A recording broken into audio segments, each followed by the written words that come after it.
All right, so we're going to end on internal controls. We're going to do it a little bit different. We present on internal controls all the time because they are extremely important to how your office operates.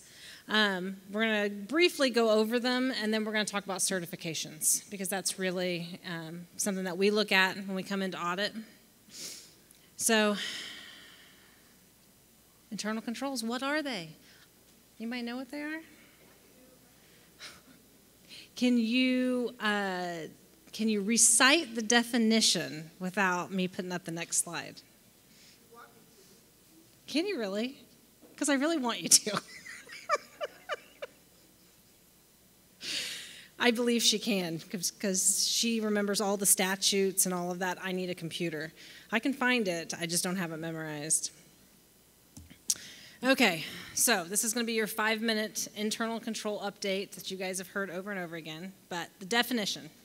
So internal control is the process by which management structures an organization to provide assurance that an entity operates effectively and efficiently, has reliable financial reporting system, and complies with applicable laws and regulations. I always come back to this with internal controls because it kind of tells you everything you need to know. I feel, this definition is all about how you're operating, how you're reporting, and whether or not you comply.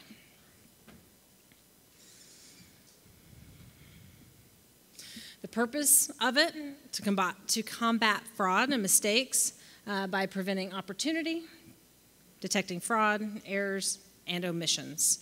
I know I think sometimes when we talk about internal controls, fraud becomes like the number one thing that we talk about.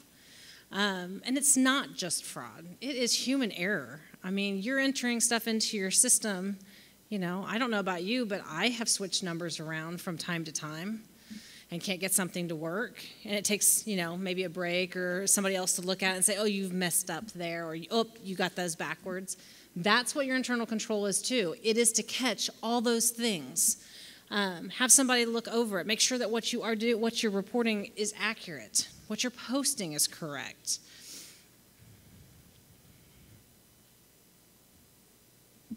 The 5 components of internal control.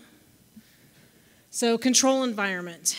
This is tone at the top. So the ethical atmosphere created in the office and the county overall. Sorry, I got my heel caught in a cord. All right, so risk assessment. What's the risk? I mean, where is it?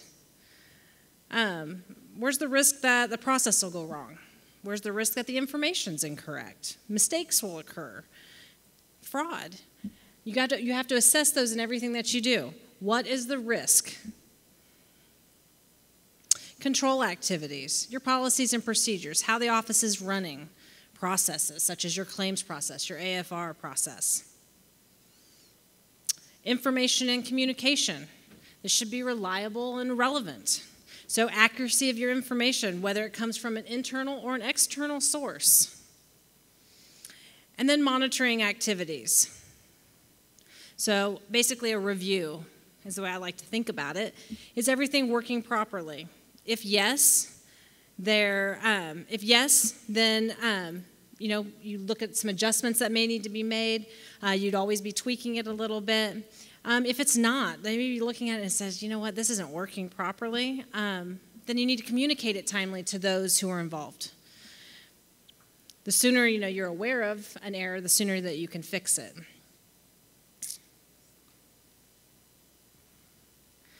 Okay, and keep in mind, internal controls are designed and implemented by management. So, in your office, who's management? Who's management? Thank you. You are. Okay, you can call Lori and I again. I mean, I like internal controls. I don't know that I sleep with them at my bedside table. But I shouldn't I? I think that they are very important. And so you can call Lori and I. We've said that numerous times, and we just keep trying to tell you we can't just design them for you because your office works differently than your office, and your office works differently than your office. So we need to take in consideration all those factors. But we can, if you want to say, hey, this is something that we're thinking of, do you think this would work? Bounce that off of us, always. Again, these are kind of, I was thinking when you were doing yours on your preparation plans, it's a living document. This is a living document. Your internal controls should always be evolving, always. What controls you had in place way back when it was all paper ledgers, obviously would not work in a world today where it's computerized, right? If you're switching softwares, probably need to take a look, because what may work for one may not work for another. You have new employees that come in. Maybe somebody takes on extra duties. Really, any kinds of changes should be evaluated to determine if the controls that were in place are working or if they need to be tweaked a little bit. So again, it's always a moving, always evolving. And the number one thing with internal controls that we like to think of is segregation of duties. What does segregation of duties mean? Now, you all just walked down a bunch of stairs. I know you're awake. Right, more than one person. You segregate the duties, right? And my favorite thing to say about internal controls, I said this back when I was a field examiner and would audit, is document, document, document. You'll hear me say it every single time I get up here and talk about internal controls. You have to document what you're doing. You can tell me you reviewed something, but if I came in as an auditor and you say, well, yeah, I looked at it, and I can't see anything that says that you looked at it, whether it's an email, heck, I guess it could even be a text message if you want pulled up on your phone. Look, on October 5th, I said it was okay. Some kind of documentation that shows that you have internal controls and that they're working properly. So that's what we're looking for, is documentation. It does not always have to be a signature or initials, though I think sometimes that ends up being the easiest. It can be what works for you. So if it's a stamp, if it's an email, again, if it's a text message, I don't know. You can get really creative with these. All right. That is my internal control spiel on what they are. Yay, it's over. Okay. What I really kind of want to focus on, and sorry, a panel's in the way again. There we go. Is the certifications. And I wanted to work on this certification. Statute, it's the end of the day. So 511-127. Has anybody read this one? Anybody know it? Everybody's familiar with it? Okay. All right, so I did not put the whole statute in here because it is huge, but I did put portions of it. So I stuck this statute in, which is 511-127E, and this talks really that the State Board of Accounts shall define, the audit committee shall define, and the audit committee shall approve an acceptable minimum level of internal control standards and internal control procedures. Okay, well, have you ever wondered how we did that? No? You guys don't care?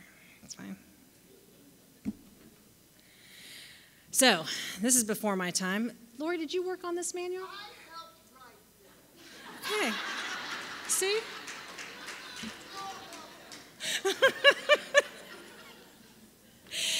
Okay, so State Board of Accounts and Lori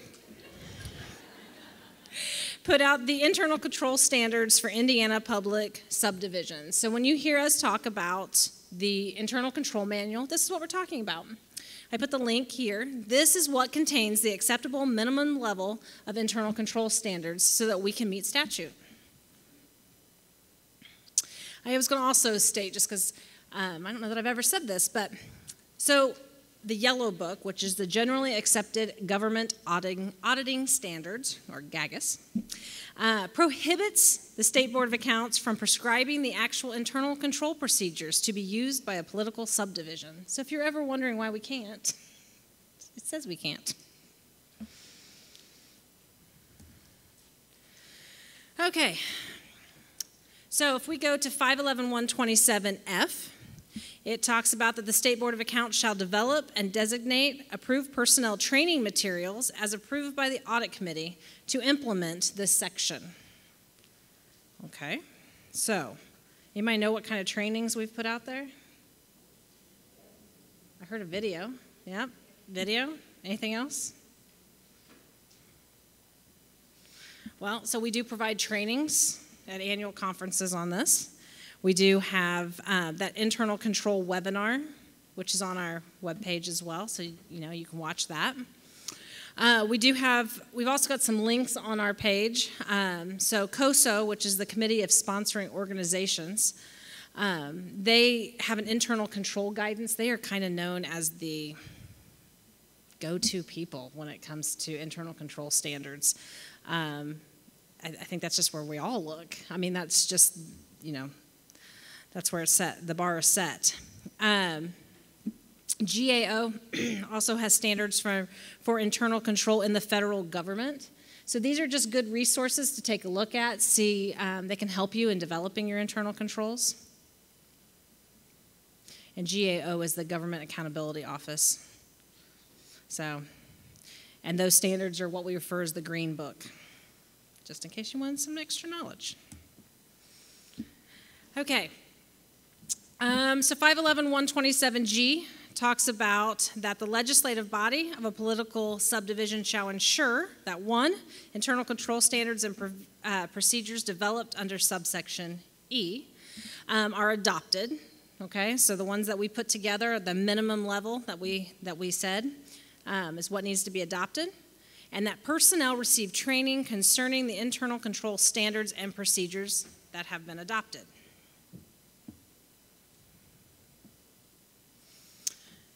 Okay, so the fiscal officer of each political subdivision shall certify in writing the two things: the minimum internal control standards and procedures defined in this section were adopted, and that personnel who are not otherwise on leave status receive their training.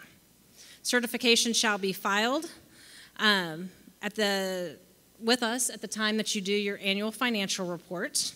Anybody know where you do that at? What? In Gateway? Yeah. Is it a separate report? Do you know where it's done inside Gateway? It's in the questions, yeah. So at the time of your submission, it's kind of at the very bottom, I think. I can't promise it's going to stay there because I think we're adding some questions. But we do ask you. We ask you to certify that you've adopted them, and we ask you to certify that your personnel have received the training there. We do audit this. So if you say yes, we're going to look and see. And if you haven't done it, comments can happen. So this is where you certify it. So my question is, who requires training? Anybody know? What?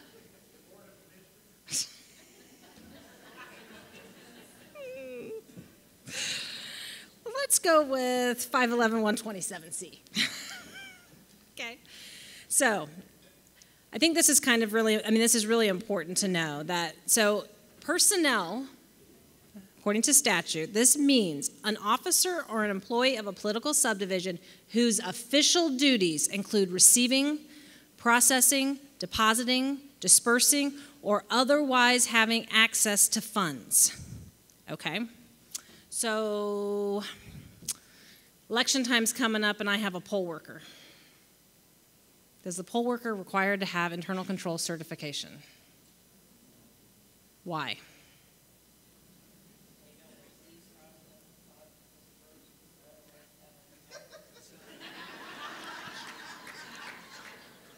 Thank you. Right. Okay. Maintenance staff may not. I can't imagine that they're taking money. I was trying to think, would there be a reason that they would take money? I can't think of one. What? Might empty the Coke machine? Election fraud? Is that what you...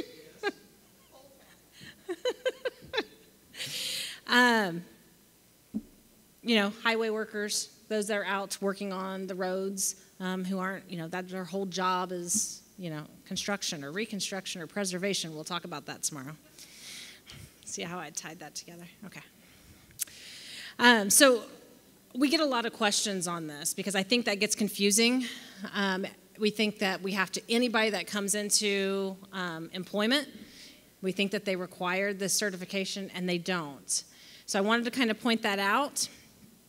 Again, I like this statute in particular just because it really defines who is required to actually get the certification. Okay, so certification, we put a form up. It's kind of, I think, right underneath the video. I think there's a link to it. It looks like this. These are going to be filled out by any elected official, appointee, or employee that meets the definition of personnel. Again, I put the link right there. These are maintained on site, so you're not going to submit these to anybody. You just need to keep a file of it. It's something we're going to review during every single audit. We're going to look to see if, anybody you hired within that audit year that meets the definition of personnel has gotten that required training.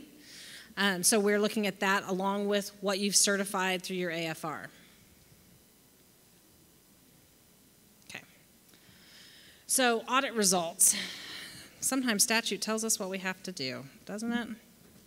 All right. So in 511-127I, this states that if the State Board of Accounts finds during an audit of a political subdivision that either the political subdivision has not adopted an internal control standards or procedure required under subsection G1, or personnel of the political subdivision have not received the training required under subsection G2, the State Board of Accounts shall issue a comment in its examination report for the political subdivision.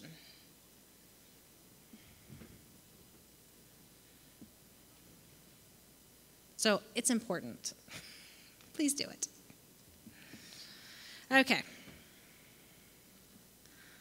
This one I might get done really quick. We should just go back to the ARPA funds. We'll just go back now.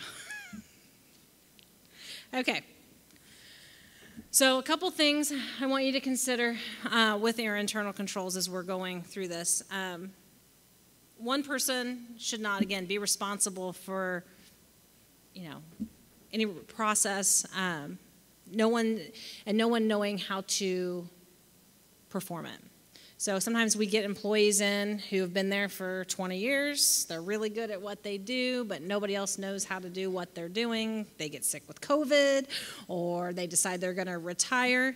That can be problematic. So we've talked about cross-training before, but it's also internal controls.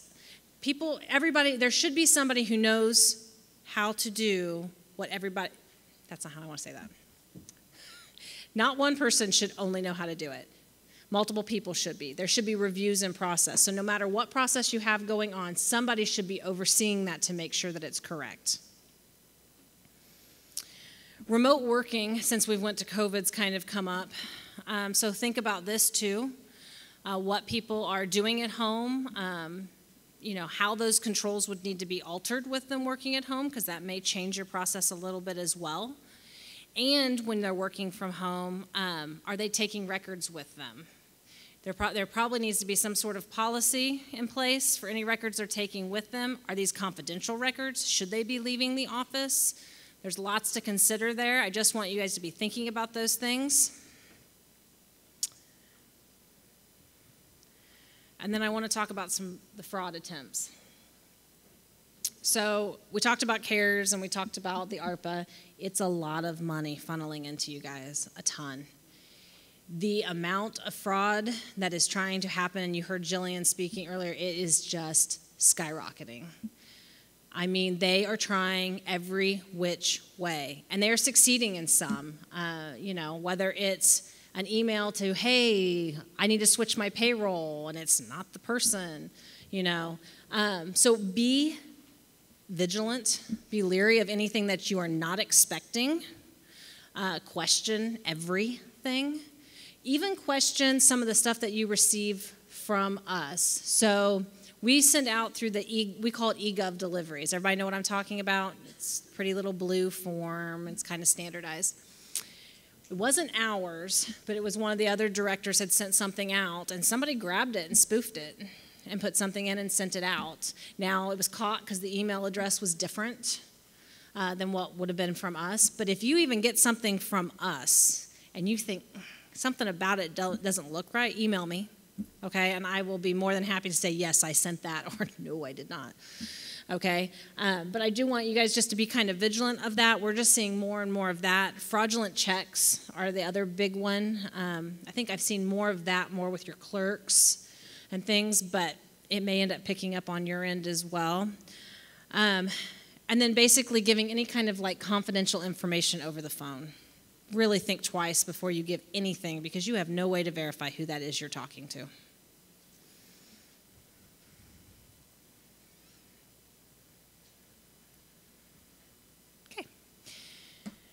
One of the last things is resources. Before Stephanie retired, I miss Stephanie. But before she retired, she did this really handy thing, these best practices checklists. This is not a requirement. We just thought it would be a great place to have information, ask questions, to look at. I just put a few of them on here. There is the website or the link, and there's like 11, maybe not all apply to you. But there's a long form, there's a short form, so depending on how involved you want to get with your internal controls, there are questions to ask into the 5 components of internal control to help you design. They're really kind of neat PDF forms. You can download them and you can actually click on them and save them to your computer. If you just click on them when you open them and then you close them, they don't save, just as an FYI. But they are really a handy resource to use as you're developing your internal controls. And that's all I got. Look at you. You're very excited. Does anybody have any questions? Oh, look.